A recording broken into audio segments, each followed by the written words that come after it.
Hi all, ഞാൻ ഫൈസൽ. ഏകദേശം ഒരു 1.5 വർഷം മുന്നേ നമ്മളൊരു വെസൽ ഫിൽട്രേഷൻ ഇൻസ്റ്റാൾ ചെയ്തിട്ടുണ്ടായിരുന്നു. അതിൻ്റെ ഒരു എക്സ്പീരിയൻസ്, അത് വെച്ചതിന് ശേഷമുള്ള മാറ്റം നമുക്ക് കസ്റ്റമറോടൊന്ന് ചോദിച്ചാലോ.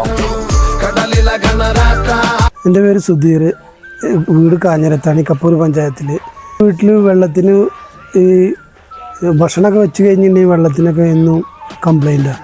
എനിക്കാണെങ്കിലോ ചെറുതായിട്ടുള്ള കാറ്ററിംഗ് ഒക്കെ ഉണ്ട്. റിച്ചൂസ് കാറ്ററിംഗ് എന്നാണ് എൻ്റെ ഇതിൻ്റെ പേര്. അങ്ങനെ ഞാൻ തിരുത്താലുള്ള ഒരു ടീമിനായിട്ട് കോണ്ടാക്ട് ചെയ്തിട്ട് ഞാൻ ഫിൽറ്റർ വെച്ചു. അവർ വെച്ചിട്ടും കംപ്ലൈൻ്റ് ആയപ്പോൾ ഞാൻ അത് മാറ്റി ഒഴിവാക്കി.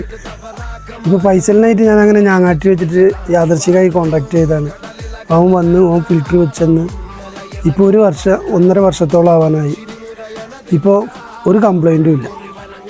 മറ്റേ എനിക്കും ഉറപ്പുണ്ടായിരുന്നില്ല, കാരണം മറ്റേ ടീം വെച്ച പോലെ തന്നെ ആവുന്നായിരുന്നു. പക്ഷേ ഇപ്പോൾ ഒരു 1.5 കൊല്ലത്തോളമായിട്ട് വെള്ളത്തിനൊരു കംപ്ലൈൻ്റ് ഇല്ല. ഫുഡ് വെച്ചാലോ ഒരു കംപ്ലൈൻ്റ് ഇല്ല. മറ്റേ പാർട്ടിക്കാർ പറഞ്ഞിരുന്നു നമ്മളോട് ഫുഡ് കൊണ്ടുപോയാൽ വൈകിട്ട് കേടുകയാണ് എന്നൊക്കെ. അപ്പോൾ വെള്ളത്തിൻ്റെ ഒരു ഇതാണെന്ന് പറഞ്ഞിട്ടാണ് ഞാൻ ഏറെ ഫിൽറ്റർ വെക്കാൻ കാരണം. ഇപ്പോൾ 100% ഗ്യാരണ്ടിയാണ്.